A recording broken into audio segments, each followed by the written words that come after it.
சகோதரிகளே, இனிமையான இக்காலை பொழுதினிலே இறை சன்னிதானம் ஒன்று கூடி வந்துள்ள இறை மக்களாகிய உங்களை திரு அவையின் பெயரால் வாழ்த்தி வரவேற்கின்றோம். இன்று எம் திரு அவையானது பொது காலத்தின் 15வது ஞாயிறு வாரத்திற்குள் தடம் பதித்து நிற்கின்றது.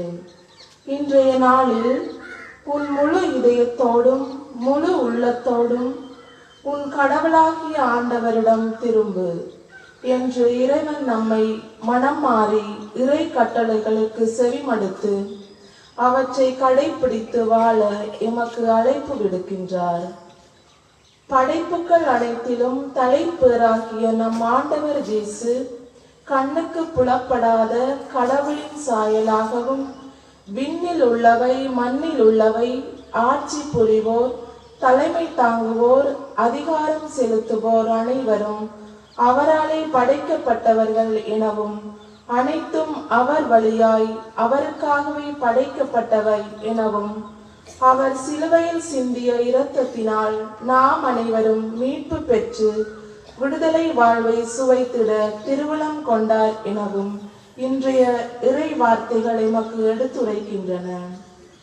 எனவே மீட்பின் சின்னமாம் சிலுவையை எம் வாழ்வில் பின்தொடர்ந்து வாழவும் இறைவனுடைய கட்டளைகளை கடைபிடித்து வாழ்ந்து விடுதலை பெறவும் வரம் வேண்டுவதோடு எம் மத்தியில் இருக்கின்ற ஜூபிலி ஆண்டு திருச்சிலுவையை ஆராதித்து மகிமைப்படுத்தி ஜூபிலி ஆண்டின் நிறை பலன்களை பெற்றிட வரம் கேட்டு தொடரும் வழியில் பங்கேற்போம். நான் நேர்மையில் நிலைத்திருந்து உமது முகம் காண்பேன். உமது மாட்சியை நீர் வெளிப்படுத்தும் போது நான் நிறைவு பெறுவேன். தந்தை மகன் தூய ஆவியின் பெயராலே நம் ஆண்டவராகிய இயேசு கிறிஸ்துவின் அருளும் கடவுளின் அன்பும் தூய ஆவியின் நட்புறவும் உங்கள் அனைவரோடும் இருப்பதாக.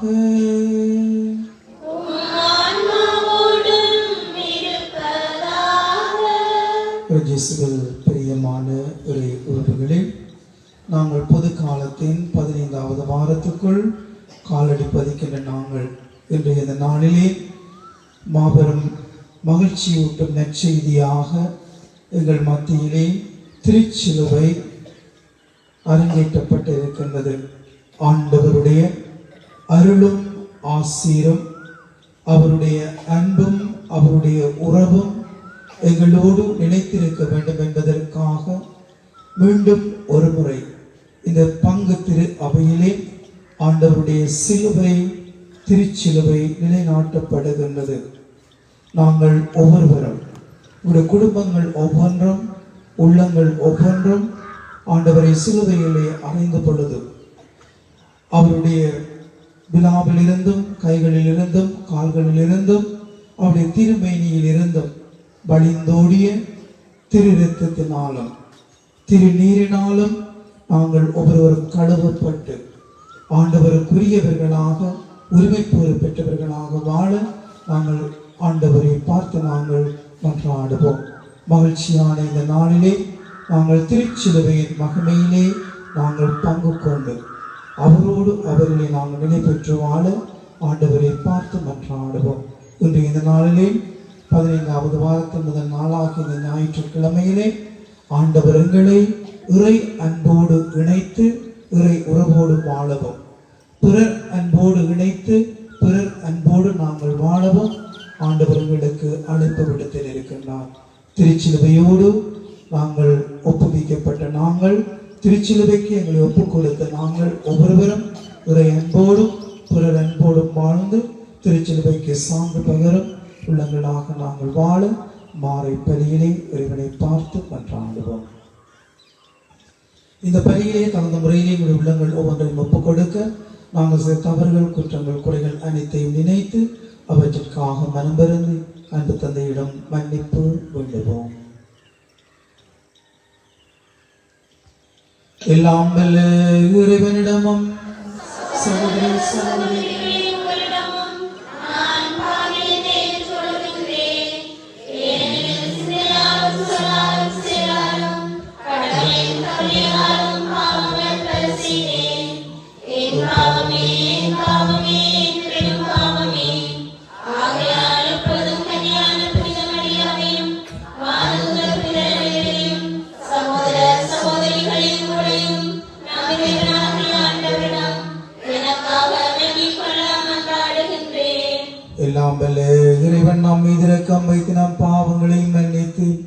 நம்மை நித்திய வாழ்வுக்கு அழைத்து செல்வாராக.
மன்றாடுவோமாக. இறைவா, தவறில் நடப்போர் நன்னறிக்கு திரும்பி வர அவர்களுக்கு உமது உண்மையின் ஒளியை காட்டுகின்றேன். கிறிஸ்தவ நம்பிக்கையை கடைபிடிப்போர் அனைவரும் தமது பெயருக்கு பொருந்தாதவற்றை விளக்கவும் ஏற்றவற்றை செயற்படுத்தவும் செய்தருள்வீராக.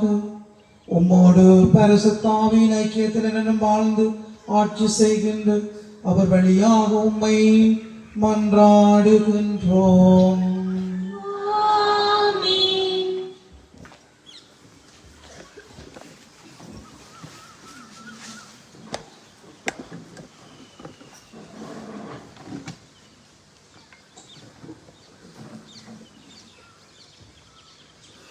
முதல் வாசகம்.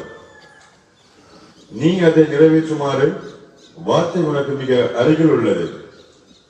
இணைச்சட்ட நூலிலிருந்து வாசகம். அதிகாரம் 30, 10 தொடங்கி 14 வரை. மோசே மக்களை நோக்கி கூறியது, உன் கடவுளாகிய ஆண்டவன் குரலுக்கு செவிகொடு. சட்ட நூலில் எழுதப்பட்டுள்ள அவர் தம் கட்டளைகளையும் நியமங்களையும் கடைப்பிடி. உன் முழு இதயத்தோடும் முழு உள்ளத்தோடும் உன் கடவுளாகிய ஆண்டவரிடம் திரும்பு. ஏனெனில் இன்று நான் உனக்கு கட்டளையிடும் இந்த கட்டளை உனக்கு புரியாதது இல்லை, உன்னிடமிருந்து வெகு தொலையிலும் இல்லை. நாம் அதை கேட்டு நிறைவேற்றுமாறு நமக்காக யார் விண்ணகத்துக்கு போய் அதை கொண்டு வருவார் என்று நீ சொல்லாதவாறு அது விண்ணில் இல்லை. நாம் அதை கேட்டு நிறைவேற்றுமாறு நமக்காக யார் கடல் கடந்து சென்று அதை நம்மிடம் கொண்டு வருவார் என்று நீ சொல்லாதவாறு அது கடல்களுக்கு அப்பால் இல்லை. ஆனால் நீ அதை நிறைவேற்றுமாறு வார்த்தை உனக்கு மிக அருகில் உள்ளது, உன் வாயில் உன் இதயத்தில் உள்ளது. இது ஆண்டவர் வழங்கும் அருள்வாக்கு.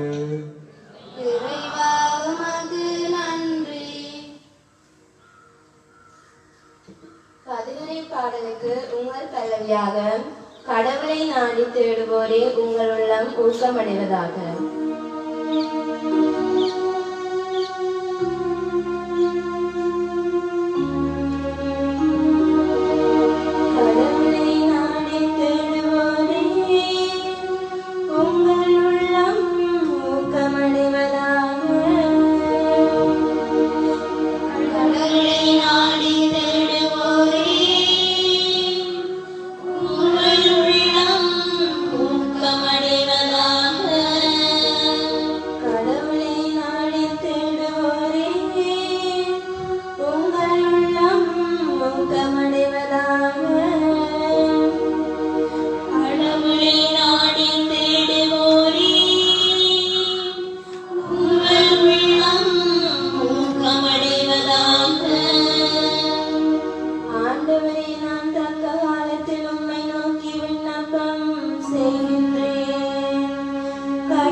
அனைத்தும் அவர் வழியாய் அவருக்காக படைக்கப்பட்டன. திருத்தூதர் பவுல் கொலேசியருக்கு எழுதிய திருமுகத்திலிருந்து வாசகம். இயேசு கற்புலனாகாத கடவுளது சாயல், படைப்பு அனைத்திலும் தலைப்பேறு. ஏனெனில் விண்ணில் உள்ளவை மண்ணில் உள்ளவை, கற்புலனாகுபவை கற்புலனாகாதவை, அரியணையில் அமர்வோர், தலைமை தாங்குவோர், ஆட்சியாளர், அதிகாரம் கொண்டோர் ஆகிய அனைவரும் அவரால் படைக்கப்பட்டனர். அனைத்தும் அவர் வழியாய் அவருக்காக படைக்கப்பட்டன. அனைத்துக்கும் முந்தியவர் அவரே. அனைத்தும் அவரோடு இணைந்து நிலை பெறுகின்றன. திருச்சபையாகிய உடலுக்கு தலையும் தொடக்கமும் அவரே. எல்லாவற்றுள்ளும் முதன்மை பேரும் இறந்து உயிர்த்தெழுவோருள் அவர் தலைமை பேறு ஆனார். தம் முழு நிறைவும் அவருள் குடிகொள்ள கடவுள் திருவிழம் கொண்டார். சிலுவையில் இயேசு சிந்தின இரத்தத்தால் அமைதியும் நிலைநாட்டவும் விண்ணில் உள்ளவை மண்ணில் உள்ளவை அனைத்தும் அவர் வழி தம்மோடு ஒப்புரவாக்கவும் கடவுள் திருவிழம் கொண்டார். இது ஆண்டவர் வழங்கும் அருள் வாக்கு. இறைவா உமக்கு நன்றி.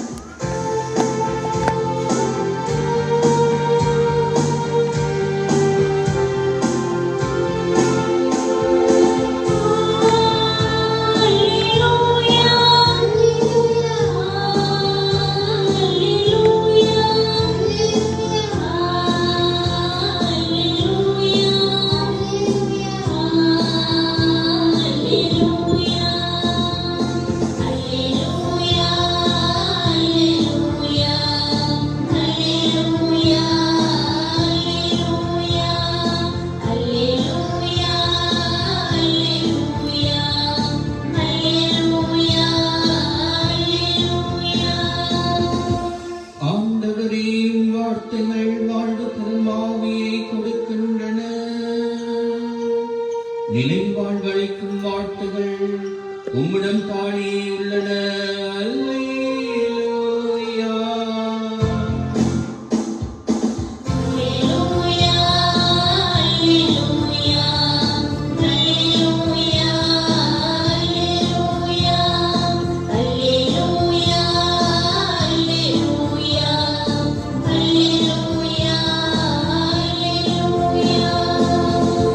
ஆண்டவர்களோடு இருப்பாராக.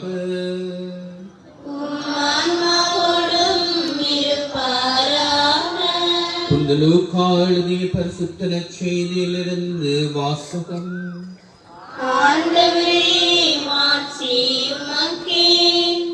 அதிகாரம் 10 திருவசனங்கள் 25 தொடக்கம் 37 வரை.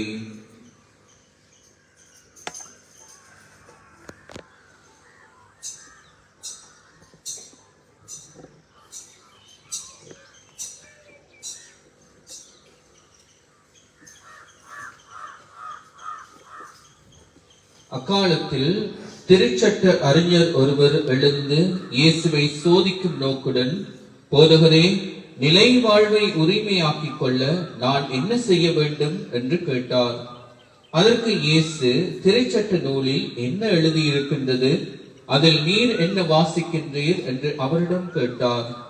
அவர் மறுமொழியாக, உன் முழு இதயத்தோடும் முழு உள்ளத்தோடும் முழு ஆற்றலோடும் முழு மனத்தோடும் உன் கடவுளாகிய ஆண்டவரிடம் அன்பு கூர்வாயாக.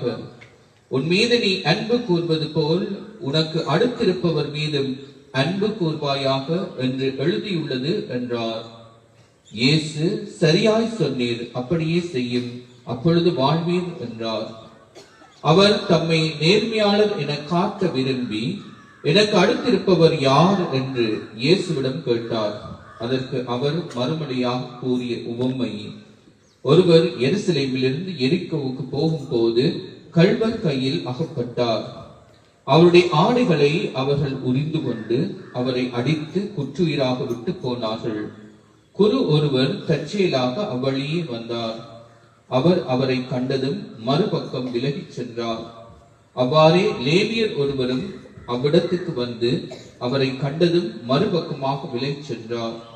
ஆனால் அவ்வழியே பயணம் செய்து கொண்டிருந்த சமாரியர் ஒருவர் அருகில் வந்து அவரை கண்டபோது அவர் மீது பரிவு கொண்டார்.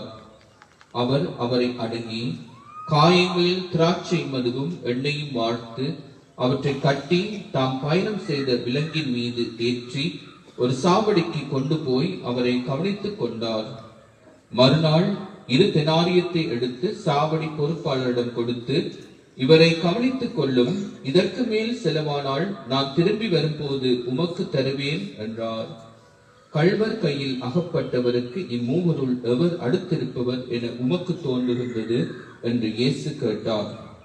அதற்கு திருச்சட்ட அறிஞர், அவருக்கு இரக்கம் காட்டியவரே என்றார். இயேசு, நீரும் போய் அப்படியே செய்யும் என்று கூறினார். இது வாழ்வு தரும் இயேசு கிறிஸ்துவின் நற்செய்தி.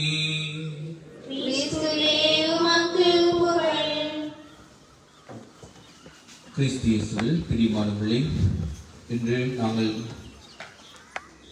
15ஆம் பொதுக்கால வாரத்துக்கான வாசகங்களை பற்றி சிந்திக்கவும், எங்கள் மத்தியிலே எங்களுடைய மறைமாவட்ட ரீதியிலே பவனியாக வருகின்ற இந்த திருச்சிலுவையை பற்றி தியானிக்கவும் அழைக்கப்படுகின்ற நேரமாக இது இருக்கின்றது. எனவே இன்றைய முதல் வாசகத்தை நாங்கள் பார்க்கின்ற பொழுது, ஏறத்தாழ 40 ஆண்டுகள் பாலைவனத்தின் ஊடாக பயணித்த அந்த இஸ்ராயேல் மக்கள் தாங்கள் செல்ல வேண்டிய இடத்தை நெருங்குகின்ற பொழுது மோசே அவர்களுக்கு கொடுத்த வாக்குறுதிகளை நாங்கள் பார்க்கின்றோம். அதிலே நாங்கள் பார்க்கின்ற பொழுது மிகவும் அருமையாக ஒரு இறைவாக்கு அங்கே கூறப்படுகின்றதை நாங்கள் அவதானிக்க அழைக்கப்படுகின்றோம். அது என்னவென்று சொன்னால், ஆண்டவருடைய வார்த்தை வேறெங்கு அல்ல, உங்களுடைய வாயில் உள்ளது, உங்களுடைய இதயத்தில் உள்ளது. கிறிஸ்து இயேசுவில் பிரியமானவர்களே, இதை நாங்கள் நற்கருணை ஆண்டவராக நாங்கள் பார்க்கக்கூடிய ஒரு உன்னதமான உரை வார்த்தையாக நாங்கள் பார்க்கலாம். ஏனென்றால் ஆண்டவர் வார்த்தை மனு உருவானார், நம்முடைய குடிகொண்டார் என்று பார்க்கின்றோம். அந்த வார்த்தை ஆனவர் நமக்குள்ளே குடிகொள்வதற்காக தன்னையே குணமாக தருகின்ற அந்த உறவு பரிமாற்றத்திலே அந்த வார்த்தை எங்களுடைய வாயிலே வைக்கப்படுகின்றது. அது எங்களுடைய இதயத்திலே தாங்கப்படுகின்றது. இயேசு எங்களுக்குள்ளே வார்த்தையாக இருக்கின்றார். ஆகவே அவருடைய வார்த்தையின்படி நாங்கள் வாழ வேண்டும் என்ற அந்த இறை வாழ்த்து அங்கே கூறப்படுகின்றதாக நாங்கள் புரிந்து கொள்ள முடியும். பிரியமானவர்களே, இன்றைய 2ஆம் வாசகத்தை நாங்கள் பார்க்கின்ற பொழுது, சின்னப்பர் கொலோசையருக்கு எழுதிய திருமுகத்திலே ஆண்டவருடைய சிலுவையின் மகிமையை பற்றி கூறுகின்ற பொழுது, அவர் சிலுவையில் இயேசு சிந்திய இரத்தத்தால் அமைதியை நிலைநாட்டவும், விண்ணில் உள்ளவை மண்ணில் உள்ளவை அனைத்தையும் அவர் வழி தம்மோடு ஒப்புரவாக்கவும் கடவுள் திருவுளம் கொண்டார் என்று கூறுகின்ற வார்த்தைகளை நாங்கள் அவதானிக்க அழைக்கப்படுகின்றோம். அமைதி இழந்த மக்களுக்கு அமைதியை கொடுக்க அந்த சிலுவை ஒரு அடையாளமாக எங்களுக்கு தரப்படுகின்றது. அதே போன்று எங்களுக்கும் இறைவனுக்கும் இடையிலே இருக்கின்ற அந்த பிளவுபட்ட நிலையை ஒப்புரவாக்க, எங்களுக்கும் இறைவனுக்கும் இடையிலே இருக்கின்ற அந்த தூரத்தை அவர் இல்லாது செய்து எங்களை இறைவனோடு ஒன்றிணைக்க இந்த சிலுவை எங்களுக்கு ஒரு பெரும் அடையாளமாக இயேசுவின் வழியாக தரப்படுகின்றது என்ற செய்தி எங்களுக்கு தரப்படுகின்றது. பிரியமானவர்களே, இன்றைய நற்செய்தி வாசகத்துக்குள் நாங்கள் கடந்து போகின்ற பொழுது எங்களுடைய வாழ்விலே நாங்கள் கேள்வி கேட்க வேண்டியவர்களாக இருக்கின்றோம். கேள்வி கேட்டு அறிவை வளர்க்க வேண்டியவர்களாக இருக்கின்றோம். ஆனால் நாங்கள் பல சந்தர்ப்பங்களிலே கேள்விகள் கேட்க தவறுவது உண்டு. அதே நேரத்திலே சில வேளைகளிலே இன்றைய நாளிலே நாங்கள் பார்த்த அந்த திருச்சட்ட அறிஞரை போன்று சோதிப்பதற்காகவும் கேள்வி கேட்பது உண்டு, மற்றவர்களை குழப்புவதற்காகவும் கேள்வி கேட்பது உண்டு. இன்று இந்த திருச்சட்ட அறிஞன் அதற்காகத்தான் கேள்வி கேட்கின்றான். 2 கேள்விகளை கேட்கின்றான். முதலாவது கேள்வி, அவன் கேட்கின்ற கேள்வி என்னவென்றால், போதகரே, நிலை வாழ்வை உரிமையாக்கிக் கொள்ள நான் என்ன செய்ய வேண்டும் என்று கேட்கின்றான். இது அடிப்படை கேள்வி. இதை நாங்கள் கேட்கத்தான் வேண்டும். அதுவும் இயேசுவிடம் கேட்பது பொருத்தமானது. ஆனால் தன்னுடைய அறிவை வெளிப்படுத்துவதற்காக அவன் அதை கேட்கின்றான். அந்த நேரத்தில் இயேசு சொல்வார், நீ திருச்சட்டத்தில் என்ன வாசிக்கின்றாய் என்று கேட்கின்ற பொழுது அவன் அறிவு தெளிவோடு பதில் அளிக்கின்றதை நாங்கள் பார்க்கின்றோம். அதாவது 210 கற்பனைகள் மோசேயின் வழியாக இஸ்ராயல் மக்களுக்கு கொடுக்கப்பட்டது. அந்த 10 கற்பனைகளையும் 613 சட்டங்களாக பெருக்கி இருந்தார்கள் யூத மக்கள். இந்த நிலையிலே இந்த சட்டங்கள், இந்த கட்டளைகள் எல்லாவற்றையும் குறைத்து 2 சட்டத்துக்குள் உள்ளடக்குகின்றார் இயேசு.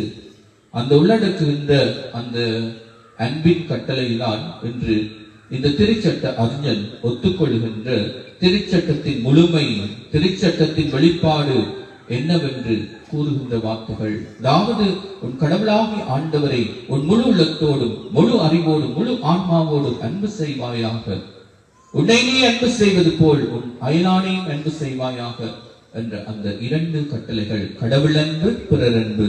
இதுதான் அந்த குருசின் 2 வடிவங்கள். அவை கடவுள் அன்பு பிறர் அன்பு. இந்த கடவுள் அன்பும் பிறர் அன்பும் இணைந்ததுதான் திருச்சிலுவையாக மாறுகின்றதை நாங்கள் பார்க்கின்றோம். பிரியமானவர்களே, இது 2ம் இணைந்து இருக்கின்ற பொழுதுதான் நாங்கள் விண்ணகத்துக்கு செல்ல முடியும் என்பதை இயேசு சிலுவையின் வழியாக, அந்த மீட்பின் வழியாக உங்களுக்கு கற்றுத் தருகின்றார். அவன் 2வது கேள்வி கேட்கின்றான், யார் என்னுடைய அயலான் என்று கேட்கின்றான். அந்த இடத்திலே அவன் என்ன செய்ய நினைக்கின்றான் என்று வேதாகம் உங்களுக்கு சொல்லுகின்றது. தம்மை நேர்மையாளர் என காட்டிக்கொள்ள விரும்பி எனக்கு அடுத்திருப்பவர் யார் என்று 2வது கேள்வியை கேட்கின்றான். முதலாவது தன்னுடைய அறிவை காட்டிக்கொள்ள விரும்புகின்றான், பிறகு தான் நேர்மையாளர் என்று காட்டிக்கொள்ள விரும்பி இந்த கேள்வியை கேட்கின்றான். அப்பொழுது இயேசு சொல்லுகின்ற அந்த உவமை மிகவும் ஆழமான விடயங்களை எங்களுக்கு கற்றுத் தருகின்றது. பிரியமானவர்களே, மேலோட்டமாக நாங்கள் பார்க்கலாம், ஆனால் ஆழமாக நாங்கள் பார்க்கின்ற பொழுது சில விடயங்களை உங்களோடு பகிர்ந்து கொள்கின்றேன். ஜெருசலேமிலிருந்து ஜெரிகோவுக்கு போகின்ற அந்த பாதை 17 மைல்கள் கொண்ட பாதை, மேலிருந்து கீழாக இறங்கி வர வேண்டிய பாதை, பயங்கரமான ஆபத்து நிறைந்த பாதை. அந்த பாதையின் வழியாகத்தான் ஒரு மனிதன் போகின்றான், ஒரு யூதன் போகின்றான். அவன் யூதன் என்றால் அவனுக்கு எதிரியாக கருதப்படக்கூடிய சமாரியர், அவன் துரோகித்து அல்லது அவன் இழிவாக பார்க்கின்ற, ஒதுக்கி வைக்கின்ற ஒரு இனம்தான் சமாரிய இனம். ஏனென்றால் யூத மக்கள் நாடு கடத்தப்படுகின்ற பொழுது எஞ்சியிருந்த மக்களோடு அங்கே குடிகொண்டவர்கள் அவர்களோடு கலப்பு இனம் ஆக மாறுகின்ற அந்த இனம்தான் சமாரியர். அவர்கள் ஆரம்பத்தில் யூதர்கள் என்று கருதப்பட்டாலும் பின்னர் அவர்கள் அங்கே வந்தவர்களோடு திருமணம் செய்து கொண்டு வாழ்ந்ததினாலே அவர்களை அந்த யூதர்கள் கழித்து வைத்தார்கள், ஒதுக்கி வைத்தார்கள், பாவிகள் என்று கருதினார்கள். இப்படிப்பட்டவர்களில் ஒருவரைத்தான் இயேசு உயர்த்தி காட்டுகின்றதை நாங்கள் பார்க்கின்றோம். பிரியமானவர்களே, எங்களுடைய வாழ்விலே நாங்கள் யாரையும் ஒதுக்கி வைத்திருக்கின்றோமா என்று சிந்தித்து பார்ப்போம். அப்படிப்பட்டவர்களைத்தான் இயேசு இங்கே உயர்த்துகின்றார் என்று நாங்கள் உணர்ந்து கொள்ள இந்த உவமை எங்களை அழைத்து நிற்கின்றது. ஏனென்றால் அவர்களுக்கு உயர்ந்தவர்களாக தோன்றக்கூடிய குரு, லேவி 2 பேரும் அவருடைய சமய தலைவர்கள். அவர்கள் 2 பேரும் தாங்கள் உண்மையாக செய்ய வேண்டியதை செய்யவில்லை என்று இயேசு அந்த உவமையின் வழியாக கூறுகின்றார். இதிலே என்ன பிரச்சனை என்று சொன்னால், அந்த 2 பேரும் என்ன கேள்வி கேட்கின்றார்கள்? இந்த மனிதனுக்கு நாங்கள் உதவ போனால் எங்களுக்கு என்ன நடக்கும்? நாங்கள் தீட்டுப்பட்டவர்கள் என்று கழித்து விடுவார்கள், இதனால் எங்களுக்கு பிரச்சனை வரும், நாங்கள் சிலவற்றை இழக்க வேண்டி வரும், எங்களுக்கு ஆபத்து வரலாம், இவனோடு வினக்கெடுகின்ற பொழுது எங்களுக்கு வேலை இருக்கின்றது, அப்படி இப்படி என்றெல்லாம் நினைத்து தங்களை குறித்து நினைத்து இந்த உதவி செய்ய முன்வராமல் விலகி போகின்றதை நாங்கள் பார்க்கின்றோம். ஆனால் இந்த சமாரியன் வந்தவுடன் அவன் தனக்குள்ளே கேட்கின்ற கேள்வி என்னவென்றால், நான் இவனுக்கு உதவி செய்யவில்லை என்றால் இவனுக்கு என்ன நடக்கும்?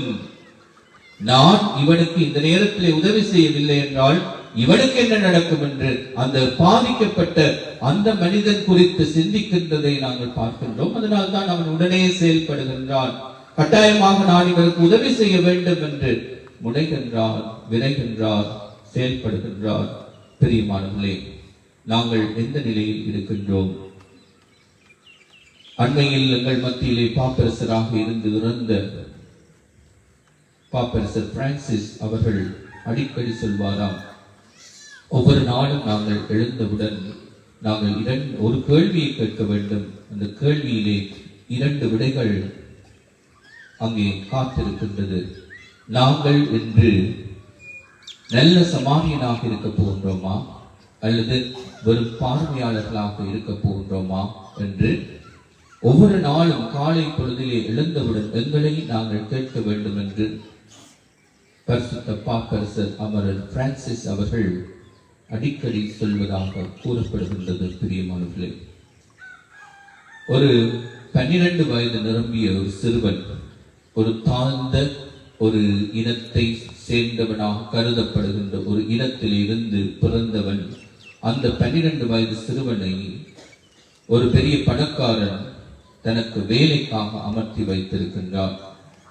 அப்ப அந்த வேலை செய்கின்ற பொழுது அவருடைய குடும்பத்தாரும் சரி, ஏன் அந்த பணக்காரனும் சரி, அவனை இழிவாக பேசுவார்களாம், இழிவாக நடத்துவார்களாம். இப்படியே அந்த நிகழ்வு நடந்து கொண்டிருக்கின்றது. ஆனால் இவன் உண்மையிலேயே தான் பொறுப்படுத்த அந்த குடும்பத்துக்கு உதவி செய்ய வேண்டும், விசேஷமாக அந்த தந்தைக்கு நான் உதவி செய்ய வேண்டும் என்று சொல்லி எல்லா துன்பங்களையும் தாங்கிக் கொள்வானாம்.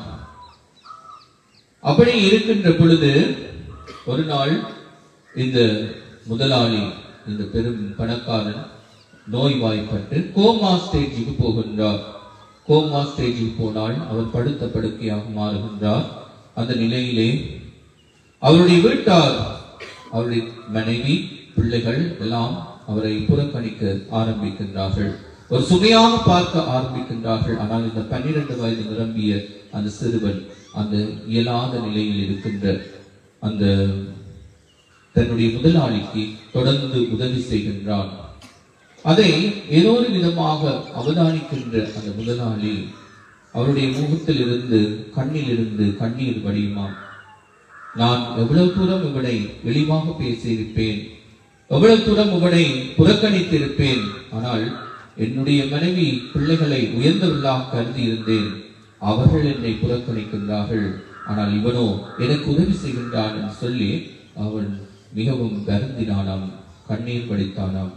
இறுதியிலே சாவதற்கு முன்னர் அவன் ஓரளவு சுகம் அடைந்து தன்னுடைய சொத்துக்களை அவனுக்கு எழுதி கொடுத்தானாம். பிரியமானவர்களே, இதுதான் அந்த மோட்சத்துக்கான பாதை, வழி. நாங்கள் மற்றவர்களுக்கு உதவி செய்கின்ற பொழுது, மற்றவர்களுக்கு இரக்கம் காட்டுகின்ற பொழுது, அது தூய்மையான அன்பாக இருக்கின்ற பொழுது எங்களுக்கு பெரும் பரிசு காத்திருக்கின்றது. அதுதான் விண்ணக இன்பம். இந்த உலகத்தில் நாங்கள் படுகின்ற துன்பம் மறு உலகத்தில் நாங்கள் அனுபவிக்க போகின்ற இன்பத்தோடு ஒப்பிடக்கூட தகுதியற்றது என்று சின்னப்பர் தன்னுடைய வாழ்விலே அனுபவித்த பல துன்பங்கள் மத்தியிலே அவர் இதை வெளிப்படுத்துகின்றதை பார்க்கின்றோம். பிரியமானவர்களே, இந்த சூழ்நிலையில் தான் நாங்கள் இன்று சிலுவையை பற்றி சிந்திக்க அழைக்கப்படுகின்றோம். சிலுவை என்று சொன்னாலே, என்னிடம் ஒருவர் வந்து சொன்னார், ஃபாதர், எங்களுடைய வீட்டுல சிலுவையை மட்டும் நாங்கள் வைக்கக்கூடாது என்று சொல்லப்பட்டிருக்கின்றது. ஏன் என்று கேட்டால், சிலுவையை வைத்தால் துன்பம் வரும், எங்களுடைய குடும்பங்களை தொடர்ந்து துன்பம் தாக்கும். ஆகவே எங்களுடைய வீடுகளிலே சிலுவை இருக்கக்கூடாது என்று சொல்லி அவர் கூறினார். பிரியமானவர்களே, சிலுவை துன்பத்தின் அடையாளம் தான், உண்மை தான். ஆனால் வடிவாக அவதானிக்க வேண்டும். எங்களுடைய வாழ்வில் நாங்கள் எல்லாருமே, நீங்களும் சரி, நானும் சரி, இங்கே இருக்கின்ற குருக்கள், துறவிகள் எல்லோருமே துன்பங்களை அனுபவிக்கின்றோம். எல்லாருமே துன்பங்களை அனுபவிக்கின்றோம். சிலுவை என்ற துன்பம் எல்லாருக்கும் இருக்கின்றது. அதை யாருமே மறுக்க முடியாது. ஒவ்வொரு வடிவங்களிலே இருக்கின்றது. கால் இல்லாதவனுக்கு ஐயோ என்னால் ஒழுங்காக நடக்க முடியவில்லையே, அல்லது கால் ஊனமாக இருக்கின்றவனுக்கு ஐயோ கொஞ்சம் வேகமாக நடக்க முடியவில்லையே என்ற கவலை, துன்பம். கால் இருந்து நடக்கக்கூடியவனுக்கு ஐயோ நான் போறதுக்கு நல்ல சப்பாத்தி இல்லையே, நல்ல செருப்பு இல்லையே என்ற கவலை. பணக்காரனுக்கு நான் போடுகின்ற உடுப்புக்கேற்ற எனக்கு சண்டல்ஸ் இல்லையே, சப்பாத்து இல்லையே என்ற கவலை. இப்படியாக எல்லாருக்கும் கவலை இருக்கும், எல்லாருக்கும் பிரச்சனை இருக்கும். அதான் அவனவனுக்கு அந்தந்த பிரச்சனை பெரிய பிரச்சனையாக இருக்கும். இப்படியாக பிரச்சனைகள் இருக்கின்ற பொழுது, வாழ்க்கையில துன்பங்கள் வருகின்ற பொழுது நாங்கள் நினைக்கின்றோம் இயேசுநாதர் சொன்ன துன்பத்தை நாங்கள் அனுபவிக்கின்றோம் என்று. ஏனென்றால் இயேசு சொல்லுகின்றார், என்னை பின் செல்ல விரும்புகின்றவன் தன்னையே மறுத்து தன் சிலுவையை நாளாந்தம் சுமந்து கொண்டு என்னை பின்தொடரட்டும் என்று கூறுகின்றதை நாங்கள் பார்க்கின்றோம் பிரியமானவர்களே. ஆனால் நாங்கள் அனுபவிக்கின்ற எல்லா துன்பமும் இயேசு சொன்ன அந்த சிலுவையை சுட்டிக்காட்டவில்லை. ஏனென்று சொன்னால், அவதானியங்கள் ரோமேயர்களுக்கு அவருடைய மனதிலே பதிந்திருந்த பயங்கரமான தண்டனை இந்த சிலுவை சாவு. ஆகவேதான் கொடூரமான கைதிகளுக்கு அவர்கள் இந்த சிலுவை சாவை கொடுப்பது வழக்கம். அந்த விதத்திலேதான் கொடூரமாக சித்திரவதை செய்து சாகடிக்க வேண்டும் என்று செயல்பட்டு இயேசுவுக்கும் அந்த சிலுவை சாவை கொடுக்கின்றார்கள். ஆகவே இந்த சிலுவை ஒரு பயங்கரமான ஒரு வேதனையின், ஒரு துன்பத்தின் அடையாளமாக இருக்கின்றது, உண்மைதான். அதே நேரத்திலே இந்த சிலுவை பலருக்கு கொடுக்கப்படுகின்றது. அதிலே ஒன்றுதான் இயேசுவுக்கு கிடைக்கின்றது. இதிலே என்ன பிரச்சனை என்று சொன்னால், எங்களுடைய சிலுவையிலே இயேசு இருக்கின்றாரா? எங்களுடைய சிலுவையிலே இயேசு இருக்கின்றாரா? நாங்கள் சிலுவை சுமக்கலாம், ஆனால் எங்களுடைய சிலுவையிலே இயேசு இருக்கின்றாரா என்று சிந்தித்து பார்க்க அழைக்கப்படுகின்றோம்.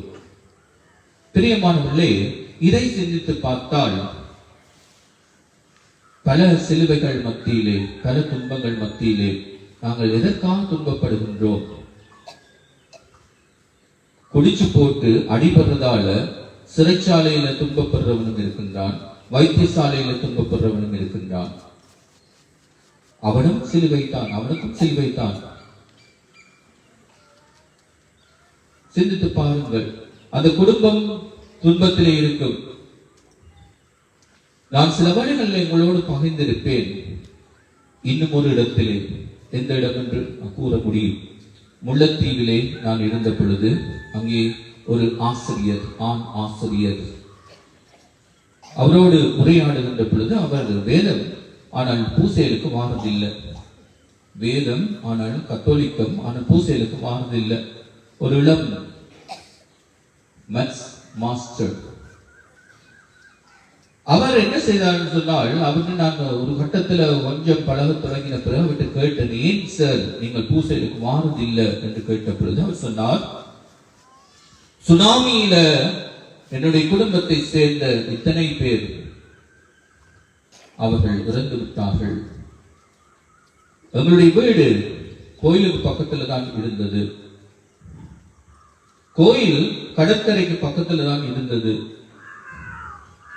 அந்த கோயிலில் தான் அன்று திருப்பலி, ஞாயிற்றுக்கிழமை திருப்பலி வைக்கப்பட வேண்டியது ஒன்றாக இருந்தது. ஆனால் அந்த குருவானவருடைய ஏதோ ஒரு தூண்டுதலினாலே அந்த ஆலயத்திலே வைக்காமல் அந்த கடற்கரையிலிருந்து தள்ளி இருக்கின்ற ஒரு சூசேப்பர் சுருவத்து அடியிலே அவர்கள் அன்று திருப்பலி வைத்திருக்கின்றார்கள். இது நடந்த உண்மையான சம்பவம். அப்படி தள்ளி அந்த கடற்கரையிலிருந்து தள்ளி வைத்திருக்கின்ற பொழுது கிறிஸ்துமஸுக்கு அடுத்த நாள், உங்களுக்கு தெரியும், 26ஆம் தேதி ஞாயிற்றுக்கிழமை திருக்குடும்பத்தின் விழா. அந்த நாள் அந்த திருப்பலி, அன்றைய நாள் பிரசங்கம் சொன்ன ஃபாதர் என்ன போல நான் இல்லை, என்ன போல பெரிய பிரசங்கம் சொல்லிட்டார். அப்ப அதுல திட்டினாக்களும் இருப்பாங்க, எனக்கு திட்டுறது மாதிரி. அவர் பெரிய பிரசங்கம் சொல்லிட்டார். ஆனால் பூசை முடிஞ்ச கையோட எல்லாரும் குடும்பமா ஆசீர்வதித்து அப்படி அவர்கள் வீடு செல்லுகின்ற பொழுதுதான் அங்கே சுனாமி வருகின்றது. சுனாமி வந்து அப்படியே அங்கே அந்த கோயில் முழுவதும் தரைமட்டமாகின்றது. அதே நேரத்தில் அங்கே கரையோரமாக இருந்த வீடுகள் எல்லாம் அடித்து உடைக்கப்படுகின்றது. அதே நேரத்தில் அங்கே இருந்தவர்கள், எஞ்சி இருந்தவர்கள், நேரத்தோடு பிந்திட்டது என்று சொல்லி போனவர்கள் சில வேளைகளிலே அந்த கடலுக்குள் அகப்பட்டிருக்கின்றார்கள். அப்படி எங்களுடைய குடும்பத்திலே அம்மா, சகோதரங்கள் இத்தனை பேர் இறந்தார்கள். ஆகவே நான் கடவுளை தேட மாட்டேன் என்று முடிவெடுத்தேன் என்று அந்த மேக்ஸ் மாஸ்டர் சொன்னார். இல்லை, கொஞ்சம் உள்ளுக்குள்ள போய் பார்த்தா அன்றைக்கு ஞாயிற்றுக்கிழமை கோயிலுக்கு பக்கத்தில் இருக்கிற வீடு அன்றைக்கு ஞாயிற்றுக்கிழமை பூசைக்கு போகாமல் இருந்ததால் தான் அவர்கள் இறந்திருக்கின்றார்கள். இவர் ஏதோ ஒரு விதமாக, இவர் ஏதோ டியூஷனோ ஏதோ நல்லது, இவர் பூசைக்கு வந்திருக்கின்றார், தாத்தாவோடு பூசைக்கு வந்திருக்கின்றார். அந்த நேரத்தில் அங்கே வராமல் இருந்தவர்கள் இறந்து விட்டார்கள். ஆகவே நான் இனி கடவுளை தேட மாட்டேன், கடவுள் எனக்கு இப்படி துரோகம் செய்து விட்டார் என்று சொல்வது எவ்வளவு பொருத்தமானது பிரியமானவர்களே, எவ்வளவு பொருத்தமானது. நான் கடவுள் சொல்வதை கேட்கின்றேனா?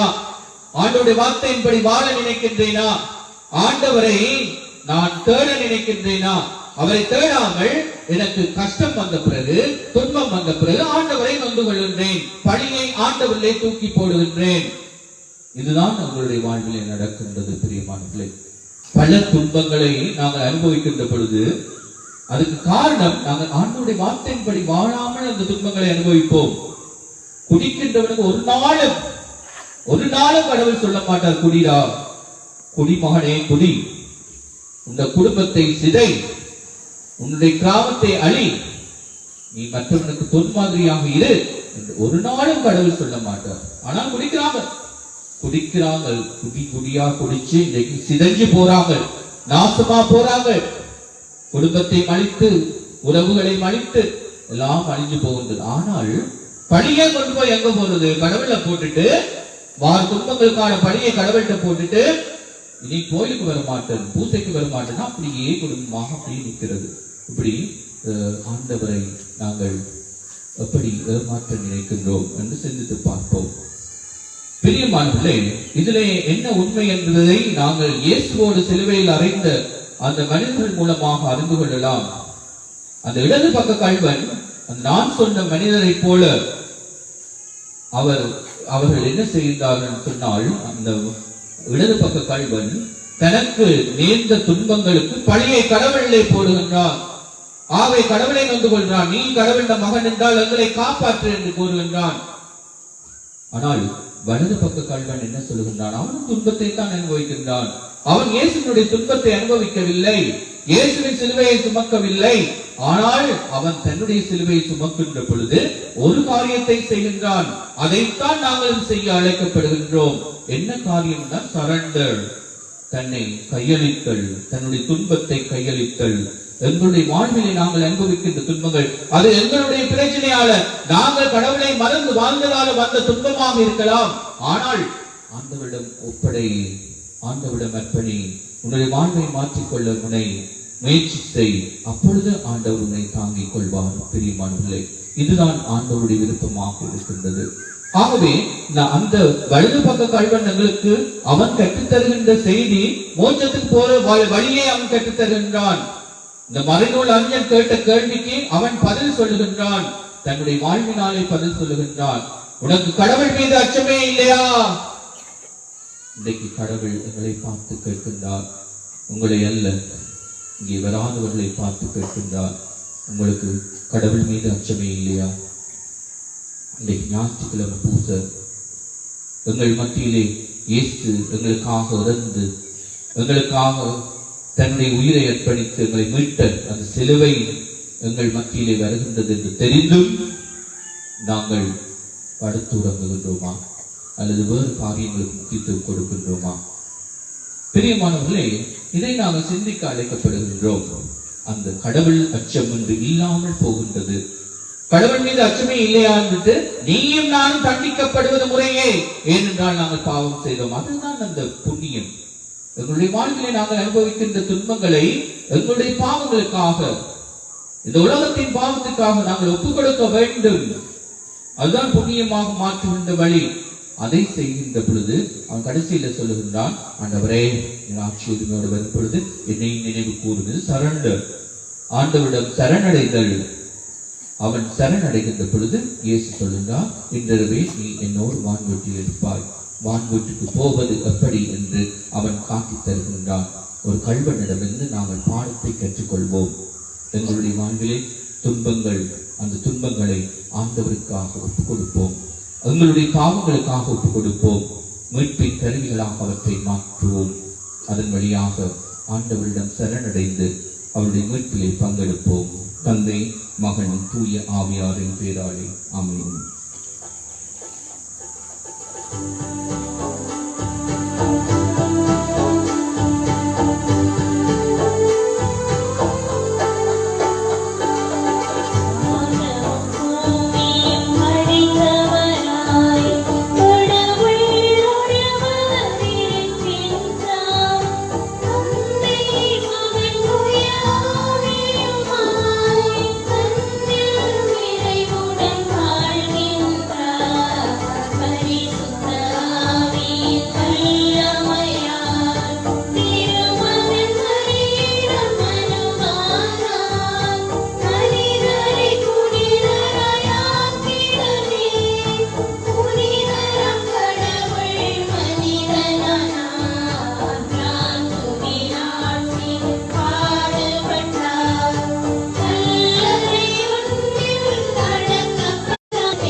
எங்களுடைய விசுவாசத்தை அறிக்கையிட்ட நாங்கள் இறை அன்போடும் பிற அன்போடும் எங்களுடைய விண்ணப்பங்கள் தேவைகளை ஆண்டவன் பாதத்திலே சமர்ப்பித்து மன்றாடுவோம்.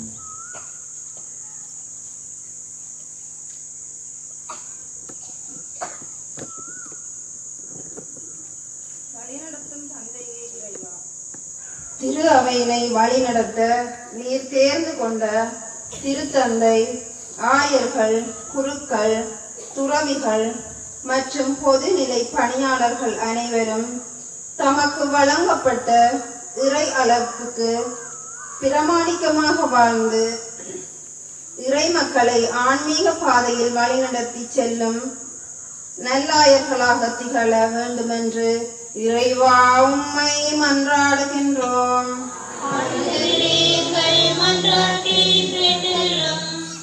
ரத்தம் சிந்தி எம்மை மீட்ட இறைவா, உலகெங்கும் நிலவுகின்ற வன்முறைகள், போர்கள், வன்கொடுமைகள், அநீதிகள் நீங்கிடவும், தனிமையில் உழல்வோர், சிறையில் வாடுவோர், தேவையில் இருப்போர் அனைவரினதும் துன்பங்கள் நீங்கி அமைதியும் சந்தோஷமும் நிறைந்த வாழ்வு உருவாக்கிடவும் வேண்டும் என்று இறைவா உம்மை மன்றாடுகின்றோம்.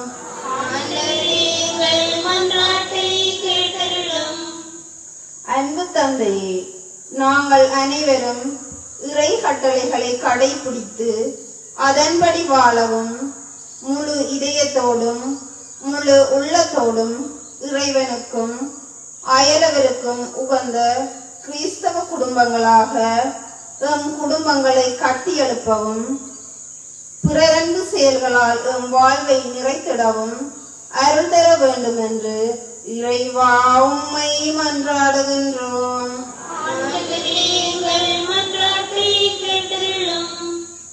வளங்களை பொழியும் இறைவா, எம் தீவை உம்பாதம் தருகின்றோம். எம் தீவின் வளங்கள் செழிப்புறவும் தொழில் வளங்கள் பெருகி மக்களின் வாழ்வாதாரம் உயரவும் பிள்ளைகள் கல்வியிலும் ஒழுக்கத்திலும் உயர்ந்து சமூகத்தில் நற்பிரஜைகளாக மாறவும் இளைஞர் யுவதிகள் நவீன உலக போக்கின்படி வாழாது இறை திருவிழம் ஏற்று பயணிக்கவும் வேண்டும் என்று இறைவா உம்மை மன்றாடுகின்றோம். எங்களுடைய சொந்த தனிப்பட்ட கருத்துக்களுக்காக இறைவனை பார்த்து மன்றாடுவோம்.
சகோதர சகோதரிகளே, என்னுடையதுமான இப்பலின் எல்லாம் வல்ல தந்தையாக இறைவனை கேட்டதாகும்படி மன்றாடுங்கள்.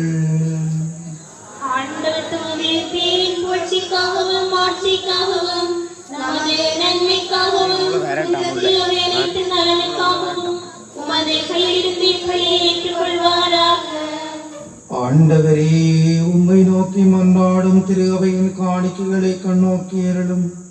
உம் நம்பிக்கையாளர் புனிதத்தில் வளர உதவும் குணமாக இவற்றை மாற்றி அருள்வீராக. எங்கள் ஆண்டவராகிய கிறிஸ்து வழியாக உம்மை மன்றாடுகின்றோம். ஆண்டவர் உங்களோடு இருப்பாராக. இதயங்களை மேலே எழுப்புங்கள். நம் இறைவனாகிய ஆண்டவருக்கு நன்றி கூறுவோம். ஆண்டவரே, தூயவரான தந்தையே, என்றுமுள்ள எல்லாம் வல்ல இறைவா, எங்கள் ஆண்டவராகிய கிறிஸ்து வழியாக எந்நாளும் இவ்விடத்திலும் நாங்கள் உமக்கு நன்றி செலுத்துவது மெய்யாகவே தகுதி நீதியுமாகும், எங்கள் கடமையும் மீட்புக்குரிய செயலுமாகும். ஏனெனில் கிறிஸ்து பிறந்த முன்னைய பாவ நிலையிலிருந்து மனிதரை புதுப்பித்தார், பாடுபட்டு எங்கள் பாவங்களை அழித்தார், இறந்தோரிடமிருந்து உயிர்த்தெழுந்து நிலை வாழ்வுக்கு வழிவகுத்தார். தந்தையே, அவர் உம்மிடம் விண்ணேறி வந்து விண்ணகத்தின் கதவுகளை திறந்து வைத்தார். ஆகவே வானதுதரணிகளோடும் புனிதத்தை பெருந்திரளோடும் நாங்கள் சேர்ந்து உமக்கு புகழ்ச்சி பண்ணி செய்து முடிவின்றி சொல்லுவதாவது: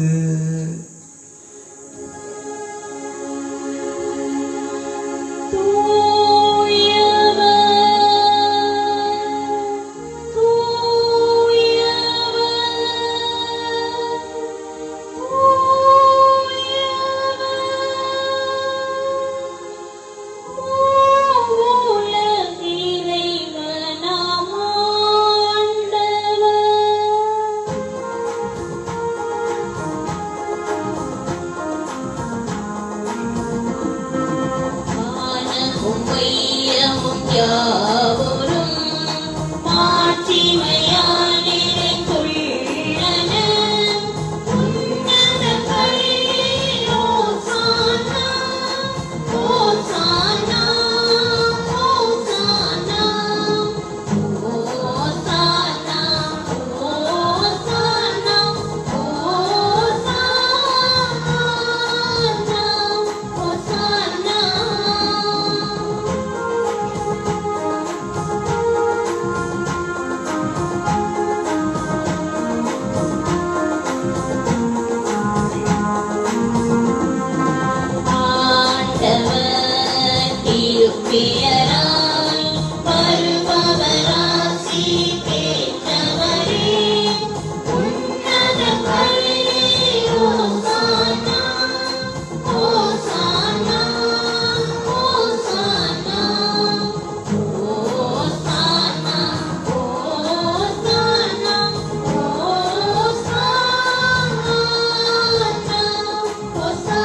ஆண்டவரே, நீர்மையாகவே தூயவர் தூய்மை அனைத்திற்கும் முற்று. ஆகவே உம்முடைய தூய ஆவியை பொழிந்து காணிக்கைகளை தூய்மைப்படுத்த உம்மை வேண்டுகின்றோம். இவ்வாறு எங்கள் ஆண்டவர் இயேசு கிறிஸ்துவின் உடலும் இரத்தமுமாக எங்களுக்கு இவை மாறுவனவாக. அவர் பாடுபட உலங்கணிந்து தம்மை கையளித்த போது அப்பத்தை எடுத்து நன்றி செலுத்தி வாழ்த்துரைத்து அதை பெற்று தம் சிடர்களுக்கு அளித்து அவர் கூறியதாவது: அனைவரும் இதிலிருந்து பெற்று உண்ணுங்கள், ஏனெனில் இது உங்களுக்காக கையளிக்கப்படும் என் உடல். போற்றி.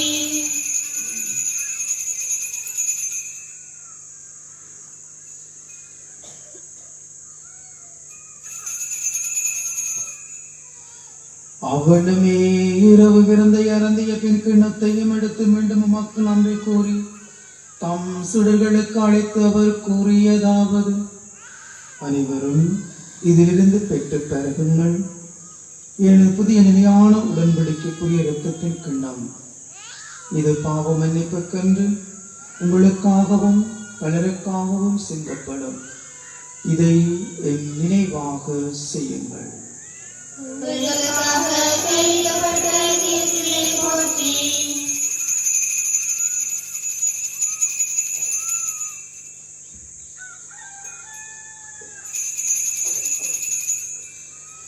நம்பிக்கையின் மறைபொருள். ஆண்டவரே, நீர் வருமளவும் உமது இறப்பினை அறிக்கையிடுகின்றோம், உமது உயிர்ப்பினையும் எடுத்துரைக்கின்றோம். ஆகவே ஆண்டவரே, நாங்கள் கிறிஸ்துவின் இறப்பினை நினைவு கூர்ந்து வாழ்வு தரும் அப்பத்தையும் மீட்பு அளிக்கும் கிண்ணத்தையும் ஒப்புக் கொடுக்கின்றோம். உம் திருமன்ற ஊழியம் பிரிய தவந்தனங்களை ஏற்றுக்கொண்டு எனவே உமக்கு நன்றி செலுத்துகின்றோம். மேலும் கிறிஸ்துவின் உடனத்தில் மகன் தூய ஆவியார் ஒன்று சேர்க்க வேண்டும் என உம்மை தாழ்மையுடன் மன்றாடுகின்றோம். ஆண்டவரே, உலகெங்கும் பரவியிருக்கும் திரு அவை நினைவு கூந்தள்ளும் எங்கள் திருத்தந்தை 14ஆம் லியோ, எங்கள் ஆயர் ஜாஸ்தின் ஞான பிரகாசம், எல்லா திருநிலையினராகிய அனைவரோடும் மது திரு அவை அன்பில் நிறைவு பெற செய்தருளும்.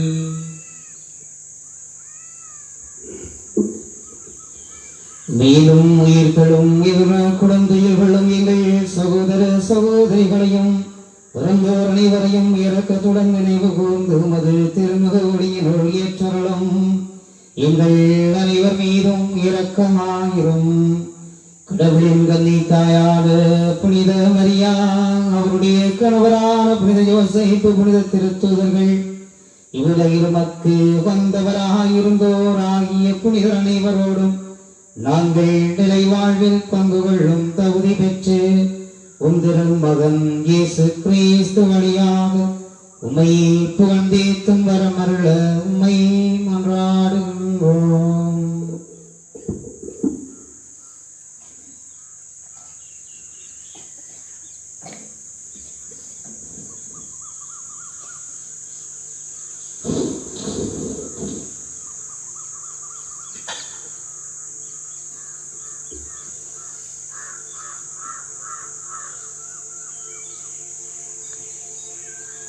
இவர் வழியாக இவரோடு இவரில் எல்லாம் வல்ல இறைவனாகிய தந்தையே,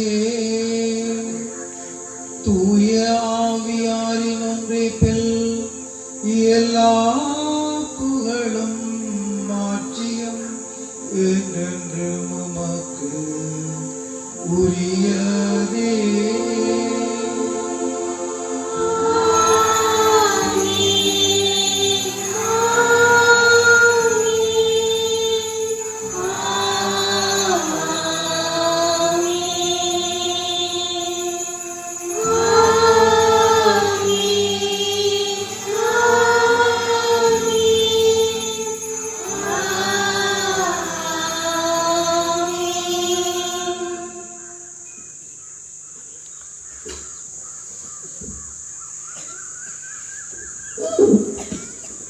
வானக தொந்தையே அப்பாதது என்று அழைக்க திருமகனாகி இயேசு கட்ட தந்திருக்கிறார்.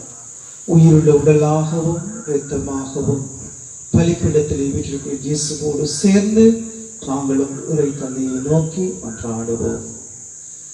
விண்ணுலகில் இருக்கிற எங்கள் தந்தையே, உமது பெயர் போற்றப்படட்டும், உமது ஆட்சி வரட்டும், உமது திருவுளம் விண்ணுலகில் நிறைவேறுவது போல மண்ணுலகிலும் நிறைவேறட்டும். எங்கள் அன்றாட உணவை இன்று எங்களுக்கு தாரும். எங்களுக்கு எதிராக குற்றம் செய்வோரை நாங்கள் மன்னிப்பது போல எங்கள் குற்றங்களை மன்னியும். எங்களை சோதனைக்கு உட்படுத்தாதேயும், தீமையிலிருந்து எங்களை விடுவித்தருளும். ஆண்டவரே, தீமையான திருமணங்களை விடுவித்து எங்கள் வாழ்நாளில் அமைதியை கருவிடனருட உம்மை மன்றாடுகின்றோம். உமது இரக்கத்தின் உதவியால் நாங்கள் பாவத்திலிருந்து எப்போதும் விடுதலை பெற்று யாதொரு கலக்கமும் என்று நலமாயிருப்போமாக. நாங்கள் இதை நோக்கி இருக்கும் பேரின்பத்திற்காகவும் எம்மட்பராகி இயேசு கிறிஸ்துவின் வருகைக்காகவும் காத்திருக்கின்றோம். ஏனெனில் ஆட்சியும் வல்லமையும் ஆட்சியும் என்றென்றும் உமதே. ஆண்டவரே இயேசு கிறிஸ்துவே, அமைதியை உங்களுக்கு விட்டு செல்லுகின்றேன், என் அமைதியை உங்களுக்கு அளிக்கிற திருத்தூதர்களுக்கு மொழிந்தேன். எங்கள் பாவங்களை பாராமல் உமது திரு அவையின் நம்பிக்கையை கண்ணோக்கி உமது திருவிழத்திற்கேற்ப அதற்கு அமைதியும் ஒற்றுமையும் அளித்தருள்வீராக. என்றென்றும் வாழ்ந்து ஆட்சி செய்கின்றவர் நீரே. ஆண்டவருடைய அமைதி உங்களோடு இன்றும் என்றும் எப்பொழுதும் இருப்பதாக. ஆண்டவராகிய கிறிஸ்து எமக்கு தருகின்ற அமைதியை ஒருவருக்கொருவர் பகிர்ந்து கொள்வோம். உங்களுக்கு அமைதி விரித்தார்.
இதோ இறைவனின் செம்மறி, இவரே உலகின் பாவங்களை போக்குகின்றவர்.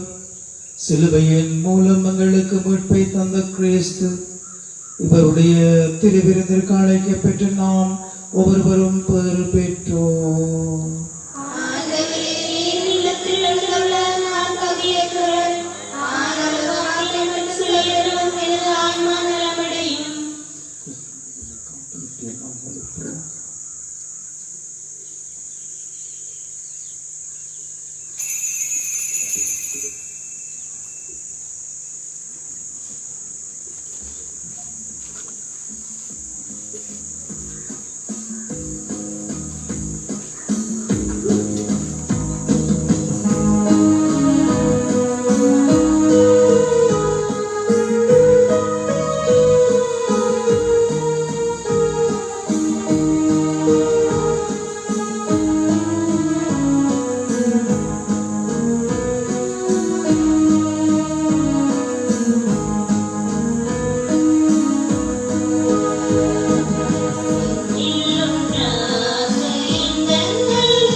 எனது சபையை உண்டு எனது இரத்தத்தை குடிப்பவர் என்னோடு இணைந்திருப்பர், நானும் அவரோடு இணைந்திருப்பேன் என்கின்றார் ஆண்டவர். நன்றி கூறி மன்றாடுவோமாக. ஆண்டவரே, உம்முடைய அருட்கொடைகளை பெற்றுக்கொண்டு நாங்கள் உம்மை வேண்டுகின்றோம். இவ்வாறு மறை நிகழ்வுகளில் நாங்கள் அடிக்கடி பங்கேற்பதால் அவற்றின் மீட்பு அளிக்கும் பயணங்களில் வளர செய்வீராக. எங்கள் ஆண்டவராகிய கிறிஸ்து வழியாக உம்மை மன்றாடுகின்றோம். ஆண்டவர் உங்களோடு இருப்பாராக. எல்லாம் வல்ல இறைவன் தந்தை, மகன், தூய ஆவி உங்களை ஆசீர்வதிப்பாராக.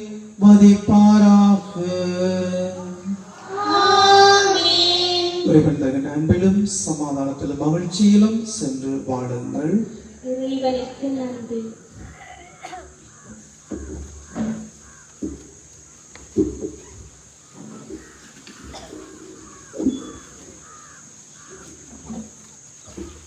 அறிவித்தல்கள்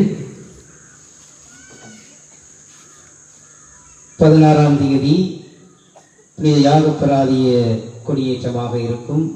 அன்று மாலை 4:30 மணிக்கு திருச்செவமாலையும் அதனைத் தொடர்ந்து கொடியேற்றமும் திருப்பலியும் ஒப்புக் கொடுக்கப்படும் என்பதை அறியத் தருகிறேன். தினமும் மாலை 4:30 மணிக்கு திருச்செவமாலையோடு நவநாள் வழிபாடுகள் ஆரம்பமாகும் என்பதையும் அறியத் தருகிறேன். புகை பரிசோதனை சம்பந்தமானது உங்களுடைய வாகனங்களுக்கான புகை பரிசோதனை வருகிற 18/7/2025 வெள்ளிக்கிழமை காலை 6:30 மணியிலிருந்து 7:30 மணி வரையும் பிரதேச செயலகத்தில் இடம்பெறும் என்பதை அறியத் தருகிறார்கள்.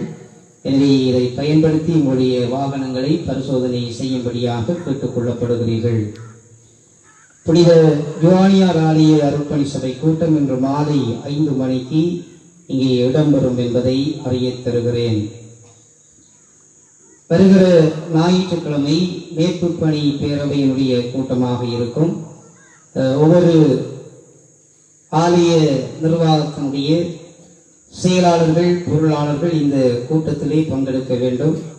புதிய மேற்பு பணி பேரவையை உருவாக்குவதற்கு நாங்கள் விரும்பியிருக்கிறோம். ஆகவே ஒவ்வொரு ஆலயத்தினுடைய செயலாளர், பொருளாளர் வருகிற ஞாயிற்றுக்கிழமை காலை 10 மணிக்கு பங்குமனையிலே ஒன்று கூடும்படியாக கேட்டுக்கொள்ளப்படுகிறீர்கள்.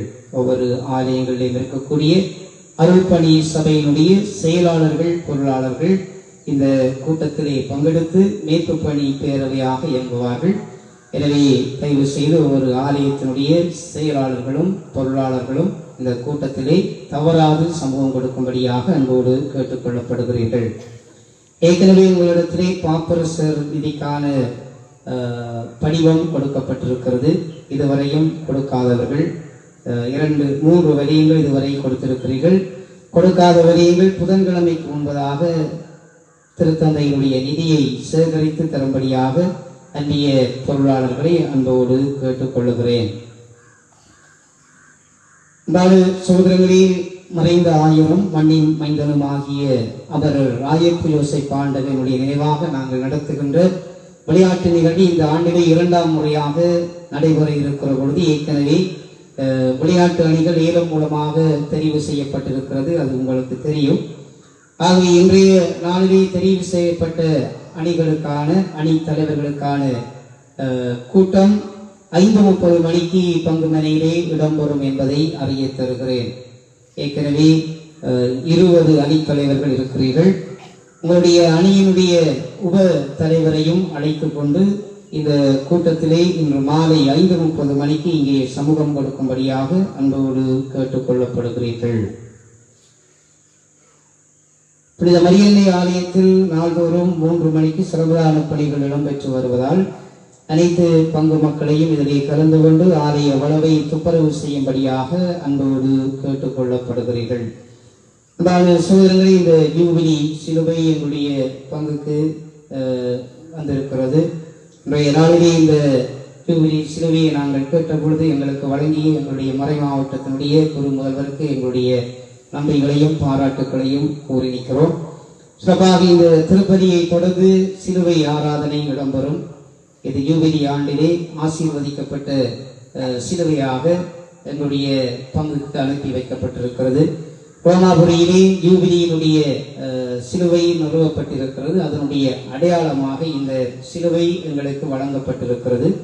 எனவே திருப்பதியை தொடர்ந்து சிலுவை ஆராதனையிலே பங்கெடுத்து செல்லும்படியாக அன்போடு கேட்டுக்கொள்ளப்படுகிறீர்கள்.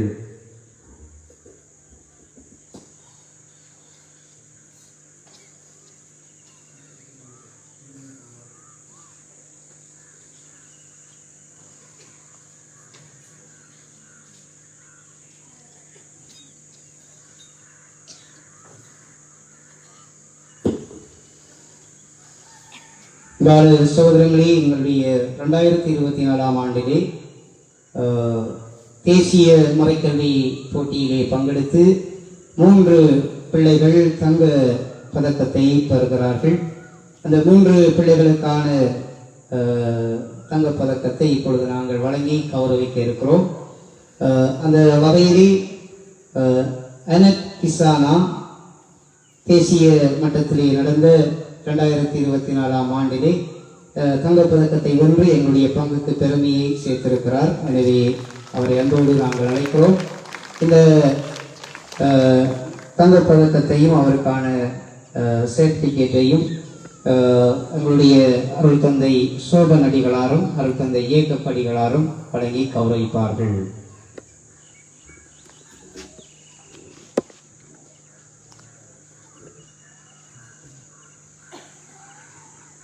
அடுத்ததாக மேரி சானு,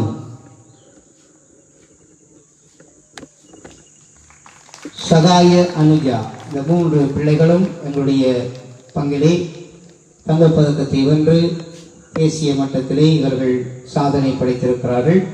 இவர்களுக்கு உங்களுடைய கரங்களை தட்டி உற்சாகப்படுத்தி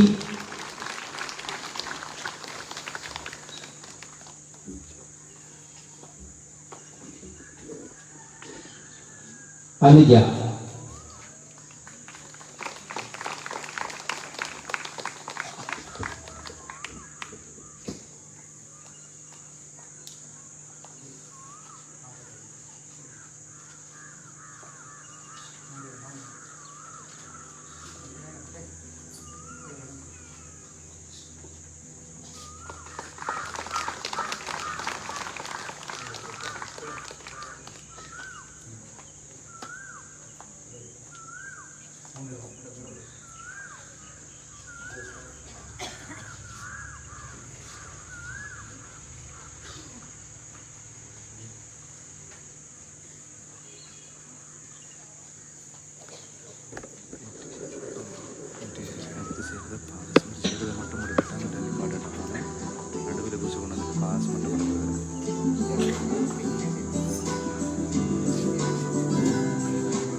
கருத்தந்தைகளை தொடர்ந்து நீங்களும் இந்த முன்னுக்கு இருக்கிறார்கள் எழுப்பி தயவு செய்து சிறு ஆராதனையிலே பங்கெடுக்கும்படியாக அன்போடு கேட்டுக்கொள்ளப்படுகிறீர்கள்.